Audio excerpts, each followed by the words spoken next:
Un saludo en el nombre del Señor. ¿Qué les parece esa música de entrada? Que ya tenemos 17 años con ella, ¿verdad? Pero hoy nos viene como anillo al dedo para poner el marco para mi invitado de este día, el padre Santiago Martín, que nos viene a visitar desde Roma, Madrid, y ahora está con nosotros aquí en Birmingham, Alabama. Padre Santiago, muchísimas gracias por estar nuevamente aquí en Nuestra Fe en Vivo. Es un placer, Pepe. Estoy en mi casa y contigo de una forma especial. Gracias por invitarme. ¿Le gustó la música que hemos...? Me parece fantástico, casi parece de sevillanas. Empezamos ahora mismo aquí a tocar las castañuelas. Usted sabe que hay gente que nos ha pedido que de qué autor es, que si es de algún disco conocido. No, es una entrada de estas que hace 17 años, cuando principió este programa, se consiguió. No hay una pieza concreta, pero siempre ha tenido ese toque español. Muy buen gusto. Así que qué bueno, padre. Qué bueno que lo volvemos nuevamente a tener. Lo tuvimos por acá haciendo la nueva serie hace unos meses, pero hoy día está con nosotros nuevamente el padre Santiago Martín, a quien yo sé que tanta gente lo quiere, igual que yo. Le tenemos un gran aprecio por la gran obra que está realizando. Así que, padre, pues le doy gracias a Dios por tenerlo nuevamente aquí con nosotros. Igualmente, Pepe, muchas gracias. Padre, antes de que entremos en materia, ¿usted quisiera ponernos en las manos del Señor, por favor? Por favor, sí. En el nombre del Padre, del Hijo, del Espíritu Santo. Amén. Señor, te pedimos que este programa sea para que los hombres que lo ven te conozcan y te amen más. Te pedimos que tu bendición, tu luz, tu gracia, tu esperanza lleguen a través de las ondas de la televisión a tantos hogares y que cuantas más personas mejor se sientan enamoradas de ti. Te lo pedimos por intercesión de la Santísima Virgen María, nuestra Madre, la Virgen de Guadalupe. Amén. Amén. Bueno, la Virgen de Guadalupe, qué bueno que usted la mencionó, porque cuando yo la menciono me dicen mexicano, tenías que estar con la Virgen de Guadalupe a todas horas. Es la emperatriz de América, recuerden eso, y de Filipinas por si fuera poco. Así que no solamente por mexicanos, ¿verdad, padre? Padre, hay un evento que está hoy día corriendo de boca en boca, y es lo que cuando pasó a la casa del padre se oían esos miles y miles de voces allá en la plaza de San Pedro, santo súbito. Me refiero a nuestro, todavía en este momento, beato Juan Pablo II. Claro, ya sabemos que va a ser canonizado, Pepe, es decir, estamos de fiesta siempre que hay una canonización, estamos de fiesta, porque sirve para reconocer que la Iglesia es una máquina de santidad. Correcto. Es decir, en la Iglesia se producen santos continuamente, perdón por la expresión de máquina y producción, pero es como un símil. Y en este caso estamos exultantes por el hecho de que la Iglesia ya ha reconocido el milagro, el segundo milagro atribuido al beato, en este caso ya beato Juan Pablo II, y por lo tanto ya ha decidido que va a ser canonizado. Es una cosa extraordinaria. Juan Pablo II es el santo que todos hemos conocido. Correcto. Es el santo de nuestra vida.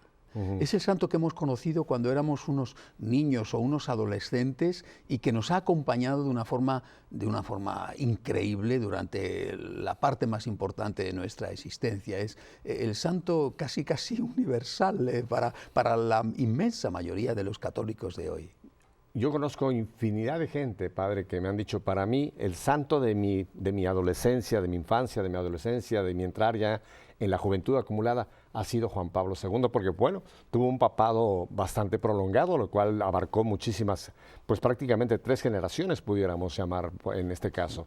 O sea que yo no creo que haya en este momento, padre, nadie en este mundo, incluso los no cristianos, que no hayan oído o no sepan o hayan tenido alguna vez alguna semblanza de Juan Pablo II. Estoy convencido, es decir, como he dicho, es un santo universal y no solamente para nosotros, sino también para el resto.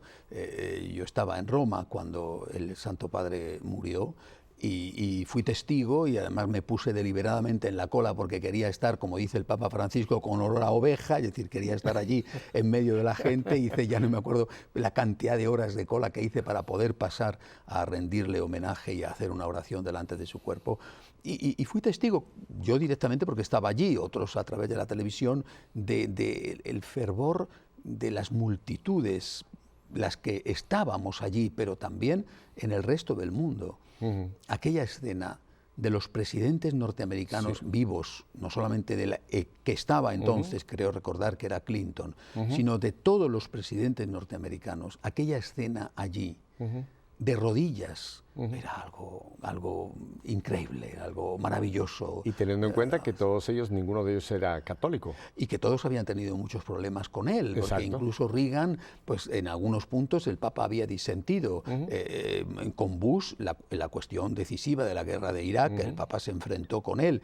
Y con Clinton, no digamos, por todos los temas de familia y de vida, ¿no? Como si hubiera vivido hoy, se habría enfrentado con Obama por estos mismos temas. Y sin embargo, esta gente tuvo el buen gusto y la altura de miras, la caballerosidad de ir allí a ponerse de rodillas y a reconocer la extraordinaria importancia que ha tenido, por supuesto, en la vida de la Iglesia, pero eso a ellos les importaba seguramente menos, en la historia de la humanidad, la labor que hizo este santo gigantesco, este gran hombre, Juan Pablo II. Y gran hombre, padre, en toda la extensión de la palabra, porque yo recuerdo que por esos días se llegó a mencionar lo que ya algunas revistas lo habían con anterioridad proclamado como el hombre del siglo XX.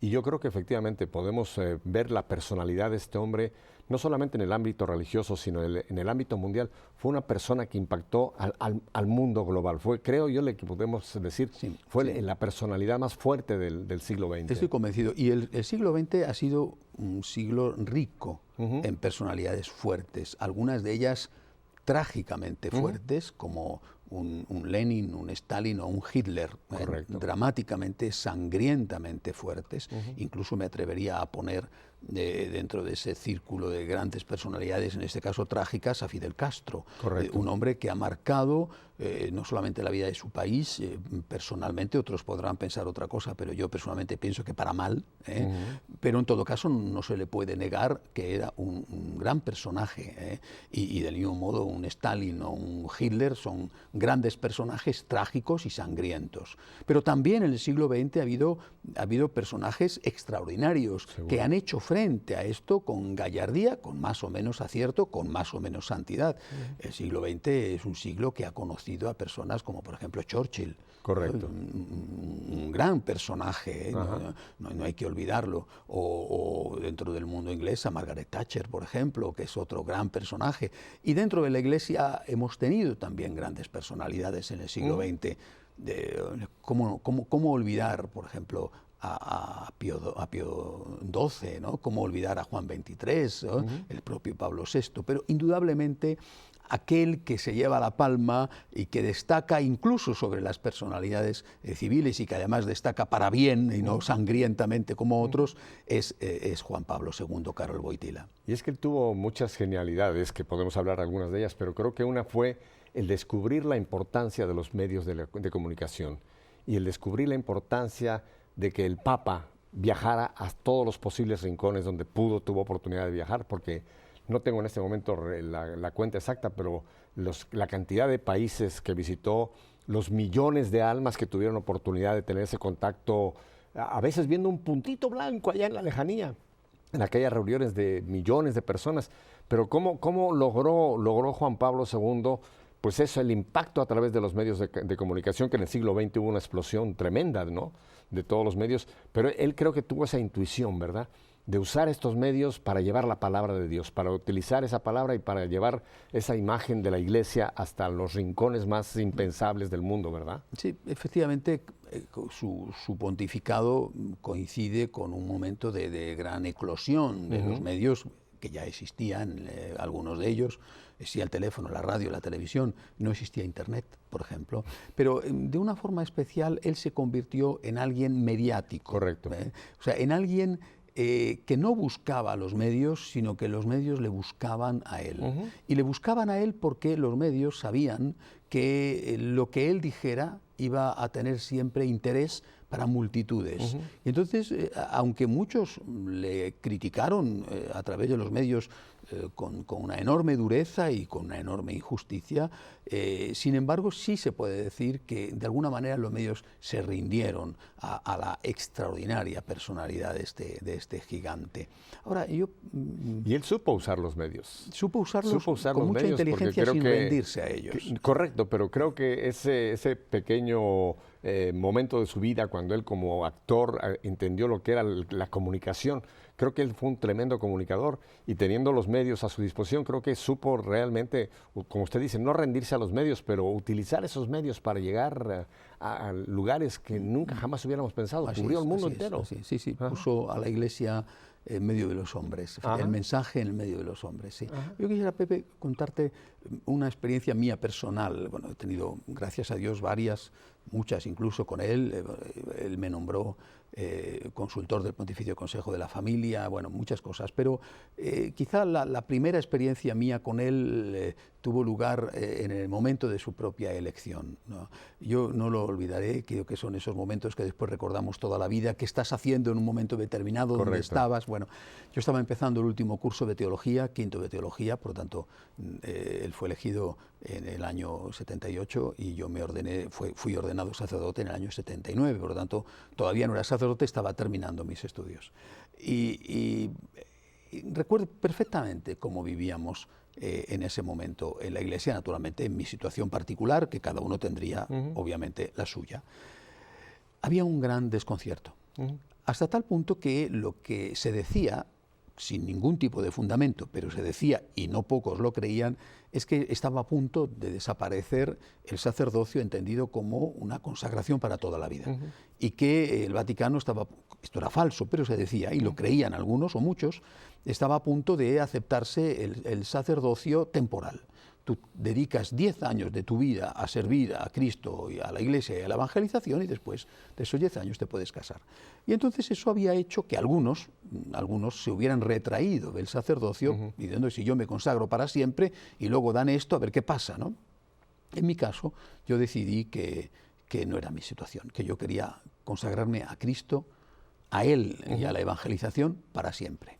Así que empezando aquel último año, que tenía como primer objetivo inmediato el diaconado, que ya era el paso, y después ya enseguida el sacerdocio, enseguida me refiero unos meses después, vivía en ese contexto en el cual te encontrabas sometido a las dudas que tenían otros de mis compañeros. De hecho, fui el único que se ordenó ese año, porque muchos, bueno, no éramos muchos en el grupo, pero sí en el mundo en su conjunto, se habían retraído. El único que se ordenó de mi curso, no digo del mundo entero, obviamente, ¿no? Para mí, la experiencia de Juan Pablo II desde el inicio fue la experiencia de alguien que me confirmaba en la fe. No lo puedo olvidar. Por esa época estaba leyendo, estaba descubriendo a este gigante que es Chesterton. Y estaba leyendo la autobiografía de Chesterton, que es una delicia.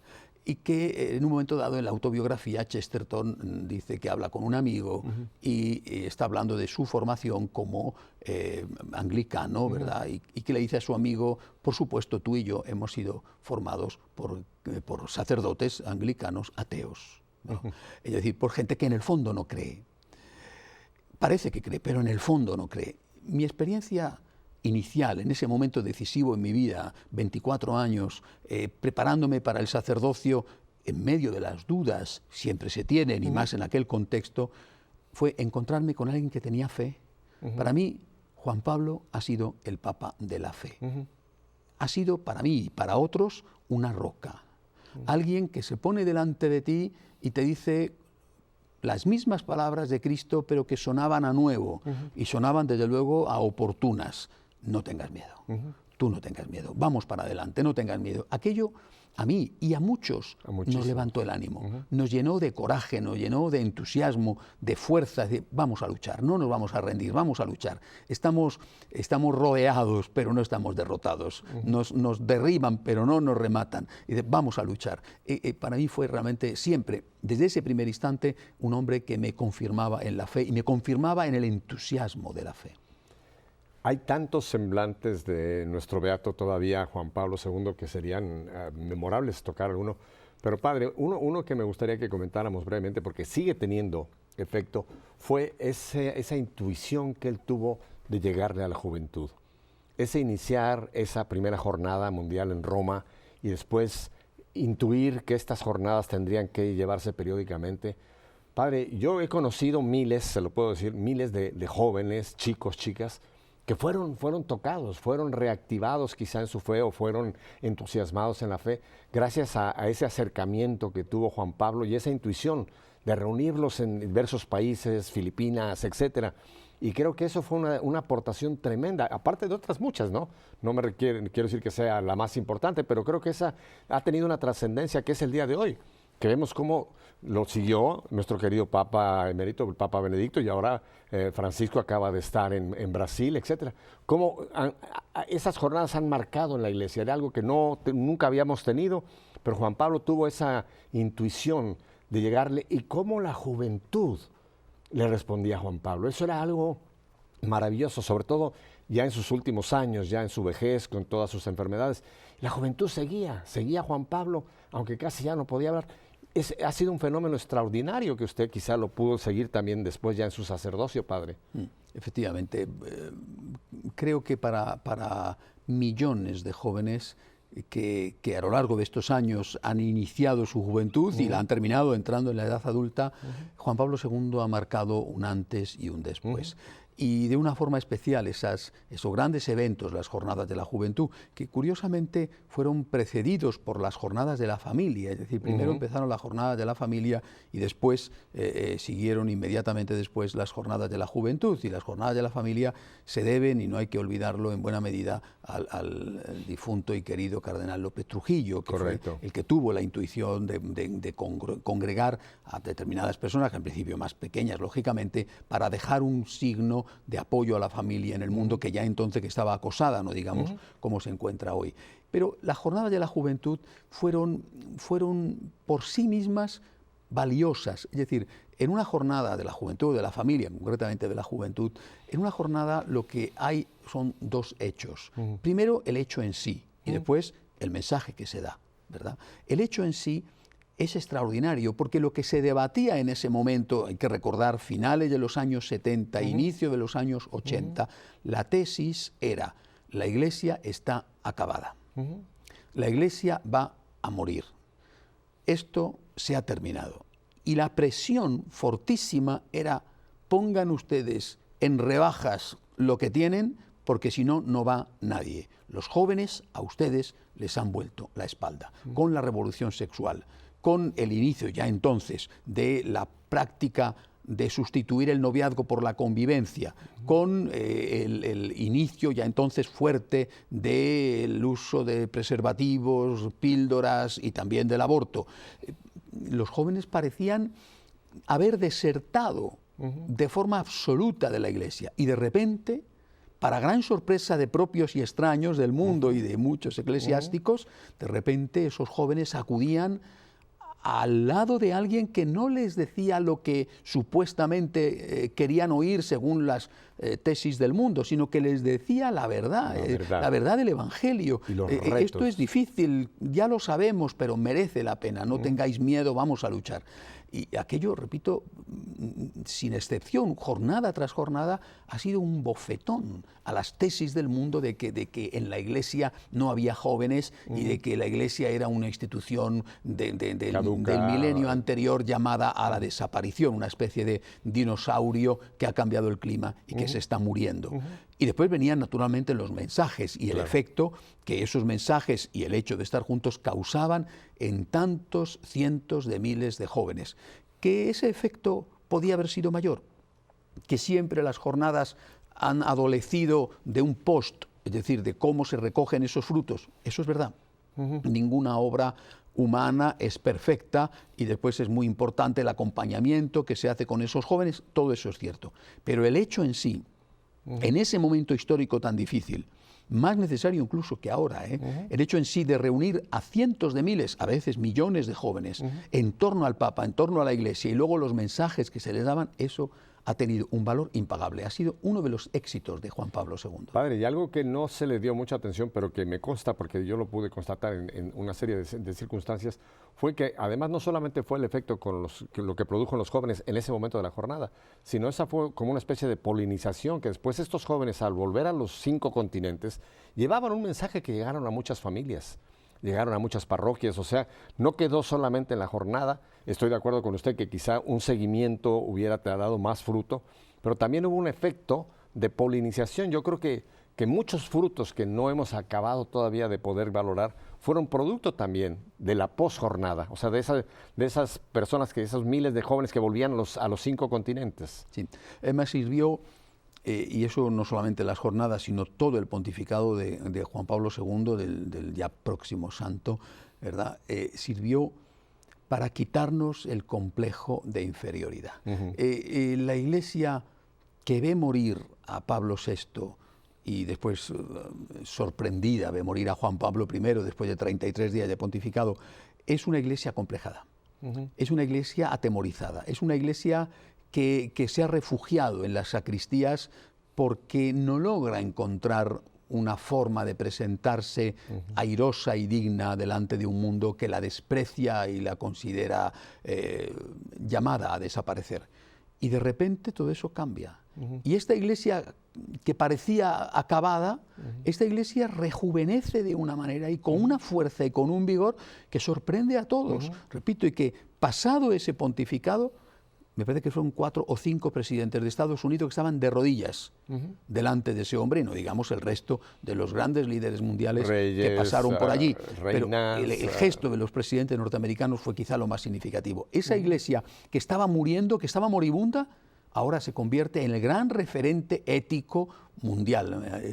Me recuerda aquello de Zorrilla: los muertos que vos matáis gozan de buena salud, ¿verdad?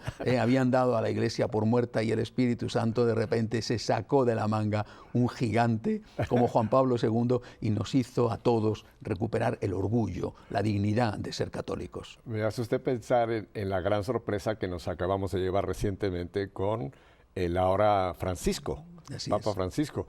Yo recuerdo porque nosotros estábamos cuando fue aquel famoso momento en que se anuncia Karol Wojtyła, que nadie podía imaginar. Todo el mundo empezamos a pensar que era un africano, porque ese nombre no era un nombre, aunque él había sido ya muy conocido en el Vaticano II, etcétera.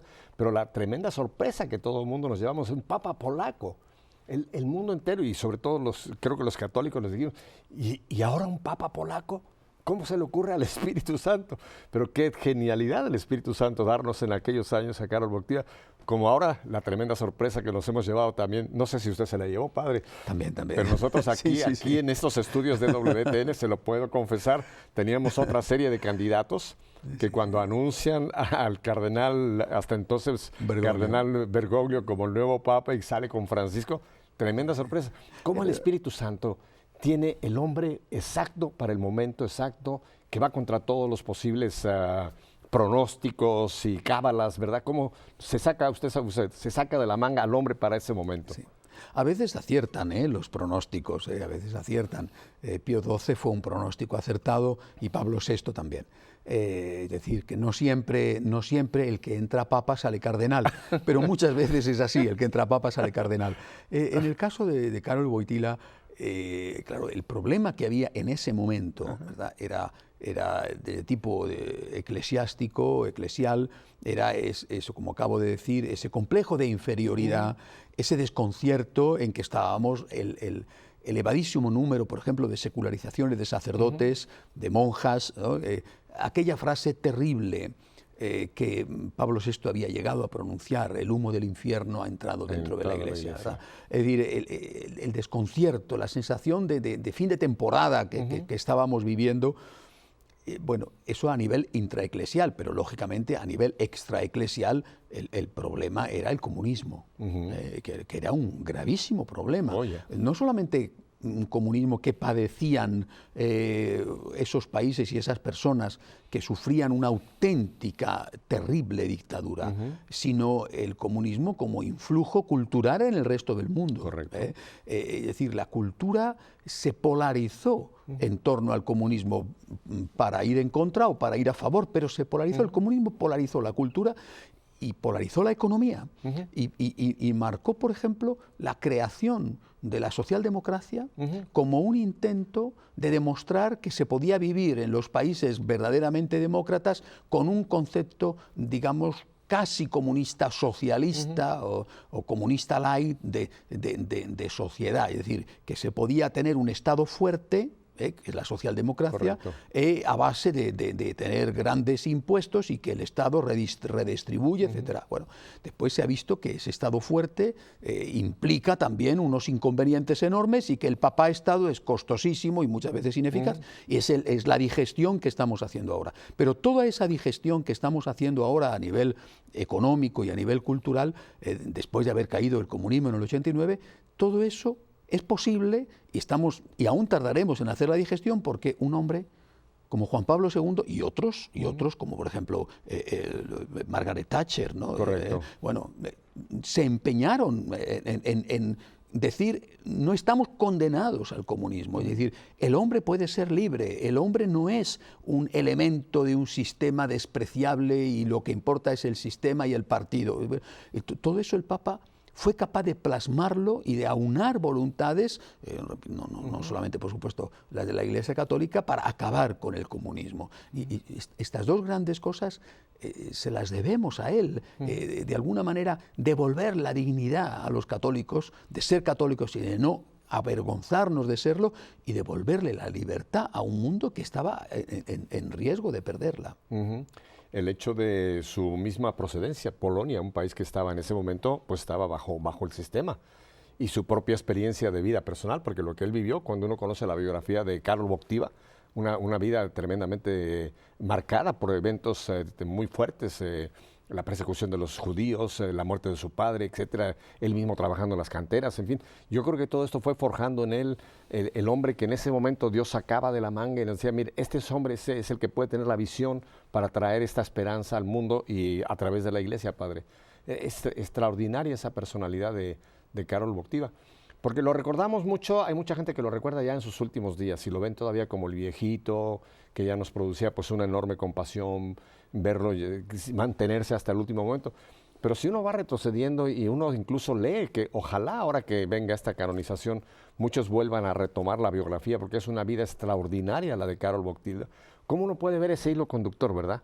Desde su más tierna infancia hasta su último momento expirando allá, dándole su último saludo a los jóvenes allá en su habitación en el Vaticano. Una vida extraordinaria, extraordinaria.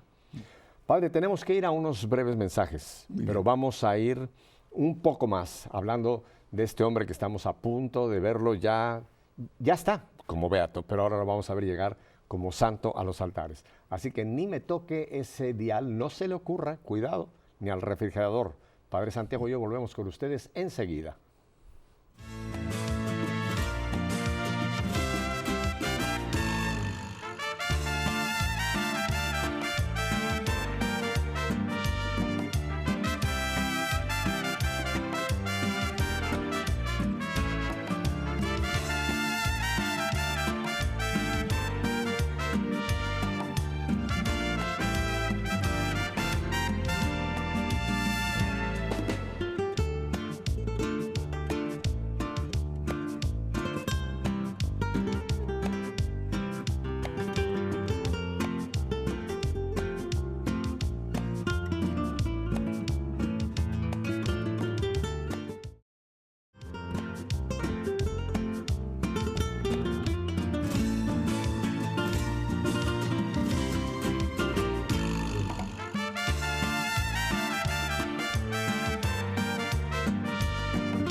Estaba yo tratando aquí de discernir con el Padre Santiago si esta música es andaluza o es gallega o es salsa. vasca. O sea, no, nos vamos más por la línea que es más salsa, es más caribeña, tiene un poco más el ritmo caribeña. Padre, estamos hablando de un evento extraordinario, la llegada a los altares de nuestro queridísimo, hasta todavía en estos días, beato Juan Pablo II. Yo tengo una pregunta que estoy seguro que mucha gente durante este transcurso de este programa ya se ha hecho. ¿Por qué tan rápido?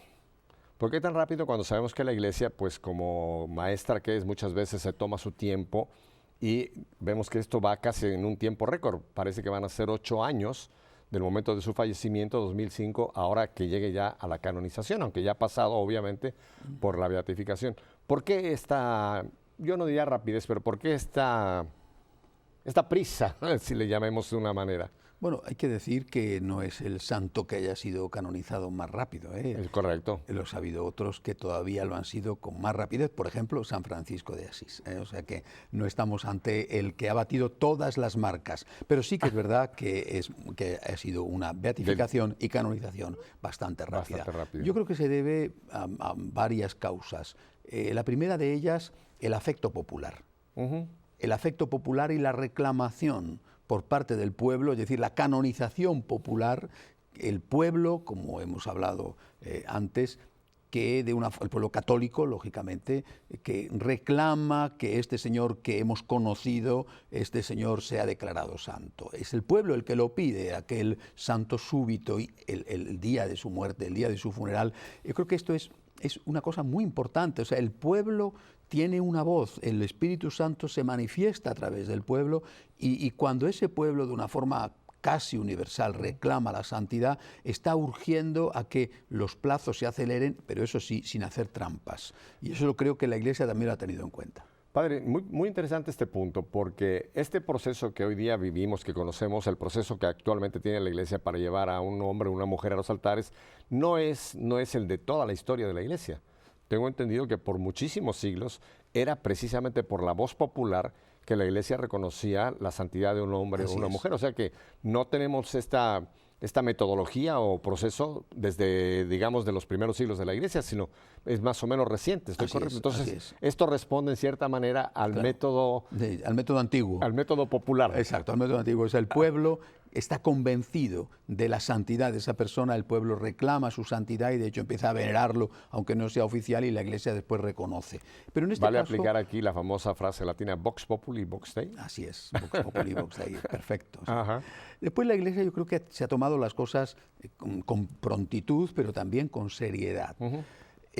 No se han evitado los pasos. ¿Era necesario un milagro para la beatificación? Ese milagro ha existido. Si no hubiera existido, no habría sido beatificado. ¿Era necesario un milagro? Le voy a pedir un favor, porque seguro hay mucha gente que no conoce el proceso. ¿Por qué no nos narra usted genéricamente cuál es el proceso para llevar a un hombre o una mujer a la santidad? Porque es muy interesante estos pasos que se van siguiendo, que los estamos viviendo en Juan Pablo II. Primero, la persona cuando fallece, tiene que fallecer en lo que se llama olor de santidad. Es decir, tiene que fallecer y los que le han conocido, más o menos... su entorno... Sí, difusamente, es decir, en el caso de Juan Pablo II le ha conocido muchísima gente, en el caso de otros santos le han conocido pues quizá la familia religiosa que él ha fundado, unos amigos, su parroquia, su diócesis, su país, bueno. Esas personas están convencidas de que el difunto es santo. El difunto o la difunta, que ha sido el fundador de la congregación religiosa o que ha sido un obispo, bueno, están convencidos, que es lo que se llama... O un laico. Un laico, un papá, una mamá, bueno.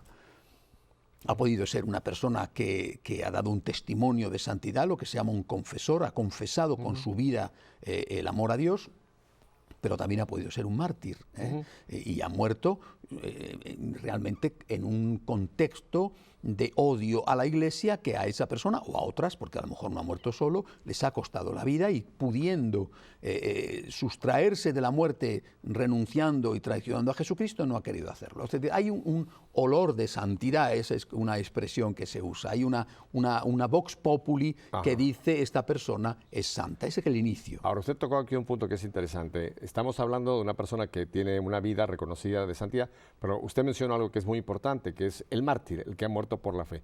Tengo entendido que son dos carriles diferentes. Dos carriles diferentes relativamente. Ahora diré en qué se diferencia uno del otro. Una vez que está ese olor de santidad, esa vox populi, normalmente la diócesis en la cual ha vivido la persona o en algún caso la congregación religiosa, presentan la causa de canonización, aunque sea de beatificación primero, causa de canonización. Empezando la causa, empiezan a recoger los testimonios de personas que han vivido y que han podido experimentar la bondad de esa persona, ¿no? Su santidad. Estos testimonios es lo que va a dar origen a la causa de beatificación, es decir, se incoa la causa porque hay la opinión de muchos de que esa persona es santo, y entonces se empieza la causa, se empieza a averiguar, a estudiar, a discernir. Y esto se empieza a un nivel, digamos, diocesano. Siempre diocesano, en el caso de una diócesis o un nivel, la congregación religiosa. Correcto, ok. Pero esto vale igual si es santo confesor o si es santo mártir. Esto es exactamente igual.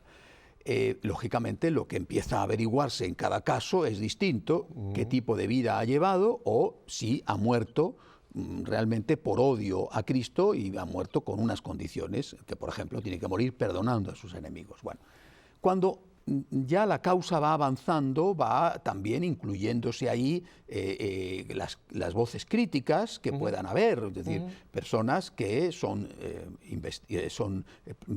solicitadas como testigos para que digan si están en contra. Es decir, no solamente se recogen las voces a favor, sino también las voces críticas, es decir, lo que antes se llamaba el abogado del diablo. Es decir, oiga, esta persona, ¿usted opina que ha sido verdaderamente un santo? No, porque esta persona hizo tal cosa, dijo tal cosa. Bueno, entonces se recogen las cosas positivas y las cosas negativas, ¿verdad? Hasta ahí es la primera parte de la causa de beatificación, o tanto del confesor como del mártir. Pero mire qué interesante, porque a ese punto ya existe una gran sabiduría, padre.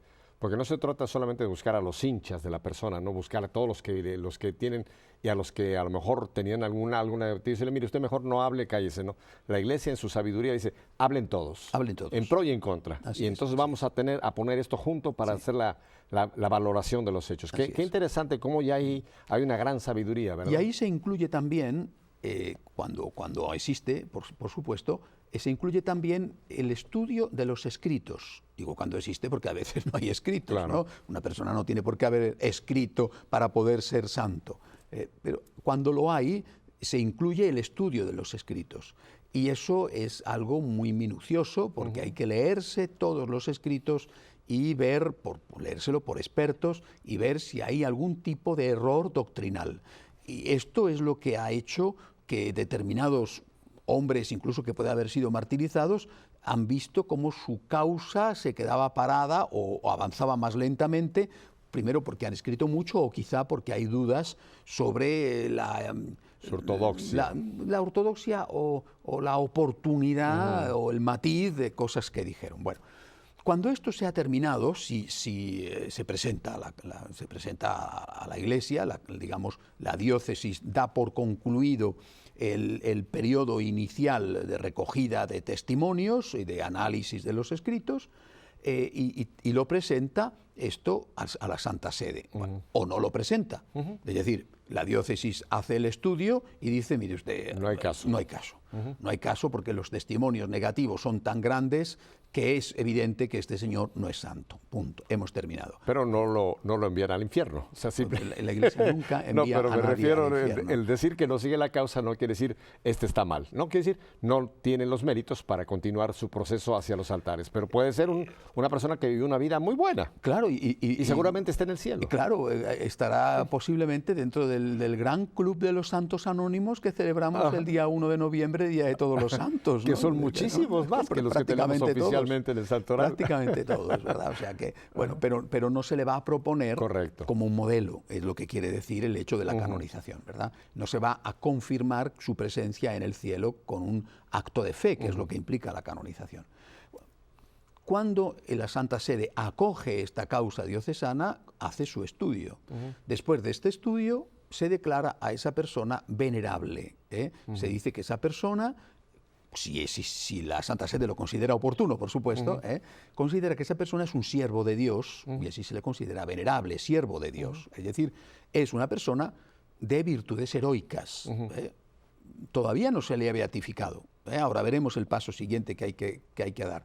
Pero de momento se dice es un siervo de Dios, es una persona venerable, es una persona que ha vivido con unas virtudes extraordinarias su vida cristiana, en su vocación laical, sacerdotal, episcopal, monja de clausura, fundador, sirviendo y fregando los platos en el convento, lo que sea, ¿no? Ahora, siervo de Dios. Un punto muy interesante, padre. Cuando se inicia ya este proceso ya a nivel de la Iglesia, o sea que ya pasa de la diócesis o la congregación, se asigna a una persona que va a ser el presentador de la causa, tengo entendido, ¿verdad? Efectivamente, y siempre hay un defensor de la causa que la va a defender generalmente es el mismo que la ha llevado en el ámbito diocesano, la va a defender ante la Congregación para las Causas de los Santos en Roma. Bueno, él va a seguir el proceso. Generalmente es el mismo, pero a veces puede ocurrir que esta persona fallezca y tiene que coger otro la causa, porque estos procesos a veces son largos. No siempre es fácil discernir que esa persona, todo lo que ha escrito, etcétera, es algo oportuno, ortodoxo, etcétera. Bueno, una vez que esa persona ha sido declarada venerable, es decir, se ha reconocido la autenticidad de su vida, no se avanza si no hay un milagro. Y para eso tiene que haber, es decir, personas que se han encomendado a ese venerable para curarse de una enfermedad. Cuando reciben el don, lo comunican a los amigos de ese venerable, ¿no?, que están llevando la causa. Y entonces se produce un examen muy riguroso por parte de los médicos. Y los médicos, cuando llegan a la conclusión de que no hay ningún tipo de explicación lógica, científica, para explicar esa curación, entonces ellos no dicen, esto es un milagro. Un médico no dice eso. Un médico dice, no podemos decir al día de hoy, con lo que sabe la ciencia de hoy, cuál es la causa de esta curación. Sobre ese certamen, certificado médico, actúan los teólogos y los cardenales. Y entonces dicen, debido a lo que han dicho los médicos, nosotros decimos que esto ha sido un milagro. Habiendo un milagro, entonces ya la Iglesia da el paso de venerable a beato. En el caso de los mártires, se suprime este primer milagro.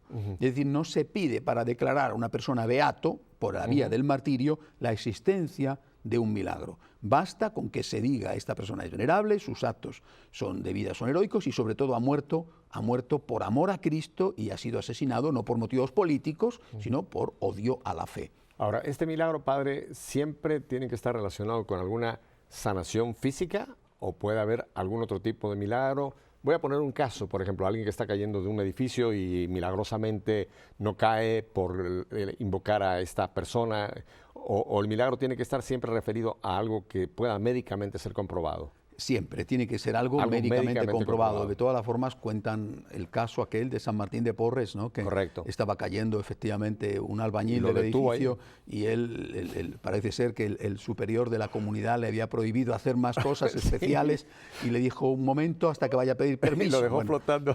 Esto es una tradición bellísima, ¿verdad? Pero sí, los milagros son siempre cosas médicos que los médicos puedan decir que esto no tiene una explicación científica.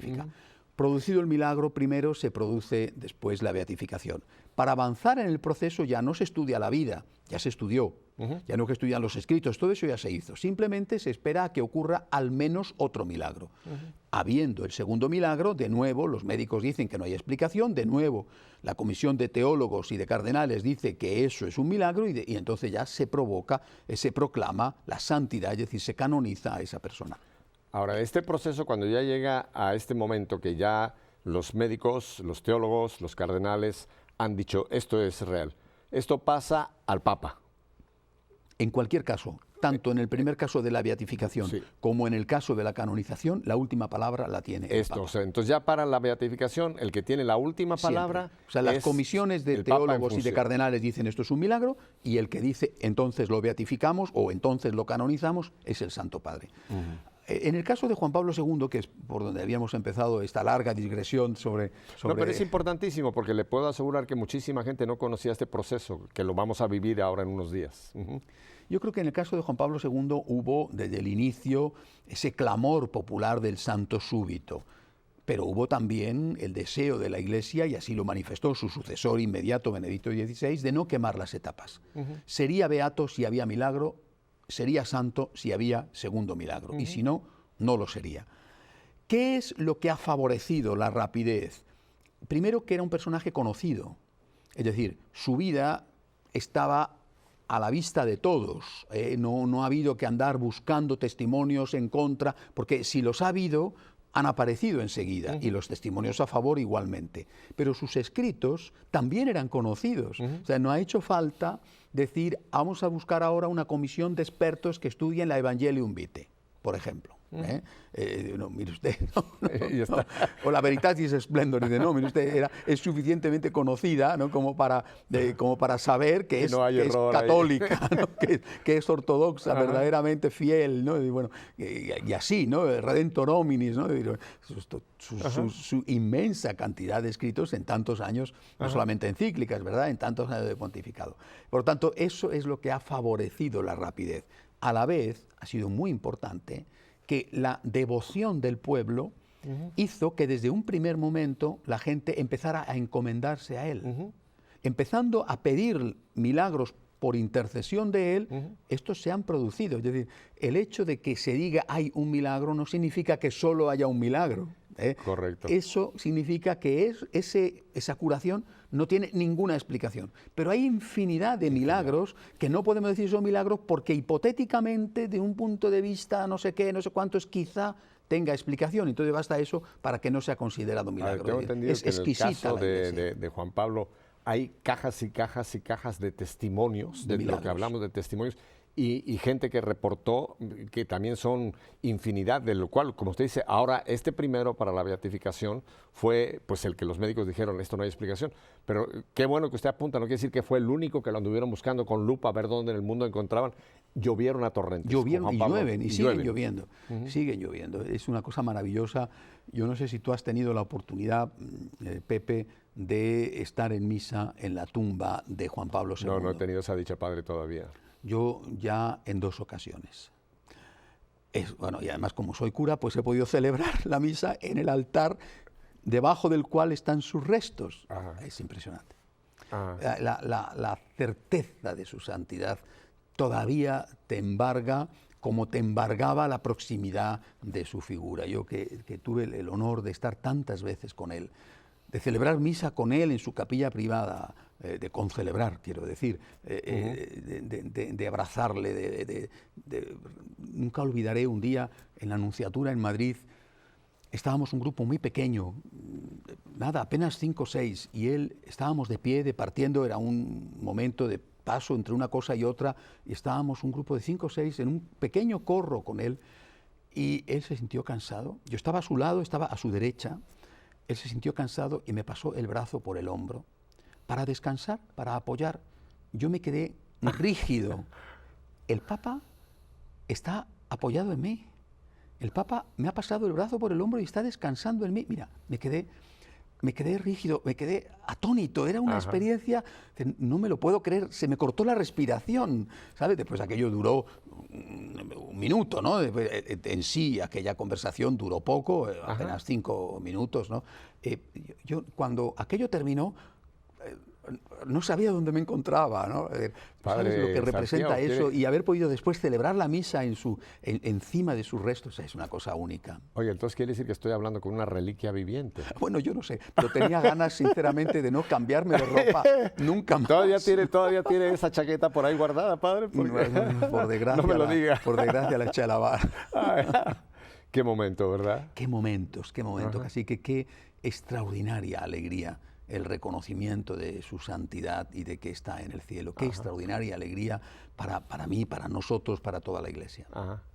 Padre, en los pocos minutos que ya nos quedan, que lástima porque el tiempo, y hablando de Juan Pablo hay tantísimo que se pudiera.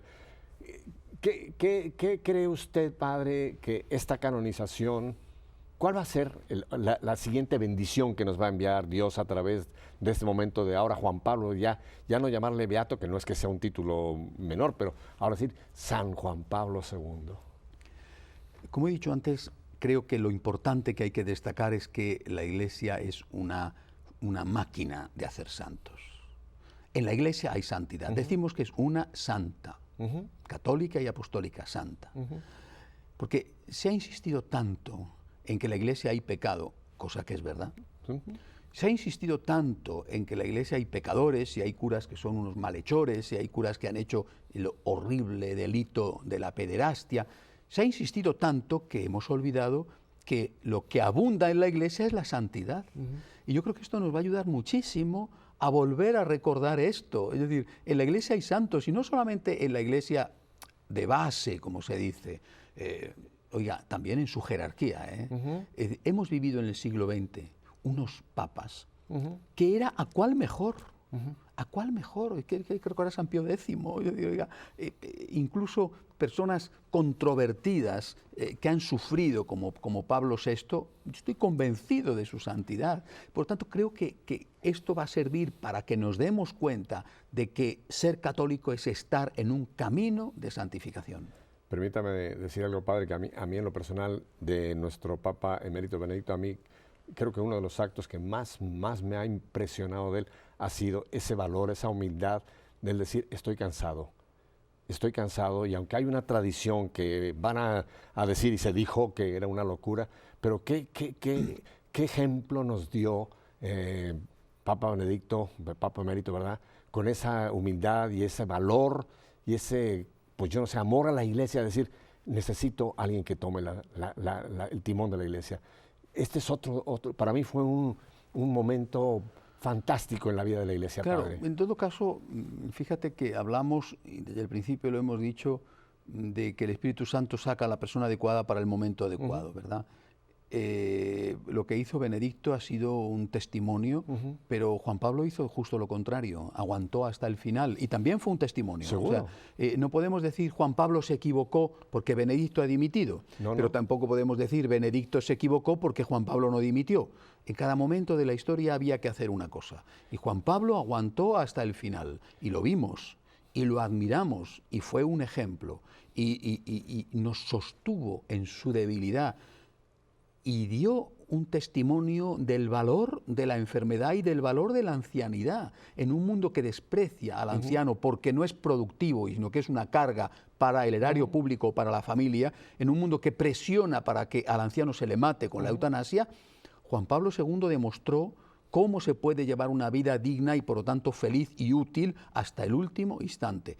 Él tenía que hacer lo que tenía que hacer. Después Benedicto ha considerado oportuno que lo que tenía que hacer era otra cosa y también ha sido un ejemplo. Pero no hay que olvidar ese ser fiel hasta el final que vivió Juan Pablo II y yo creo que a todos en ese momento nos sirvió de una gran ayuda, de un gran ejemplo. Y qué hecho tan extraordinario tenemos en este momento de saber que en un pequeño territorio que se llama el Vaticano tenemos dos tremendos hombres de Dios, Francisco y Benedicto orando. A mí el pensar que están tan cerca los dos, cada uno cumpliendo una misión ya completamente diferente, Francisco con el timón, Benedicto con esa intercesión que está teniendo, qué riqueza tenemos en la iglesia, padre. Es increíble cómo Dios ha bendecido a la humanidad a través de la iglesia católica, ¿verdad? Así es, así es. Ajá. Una máquina de santos.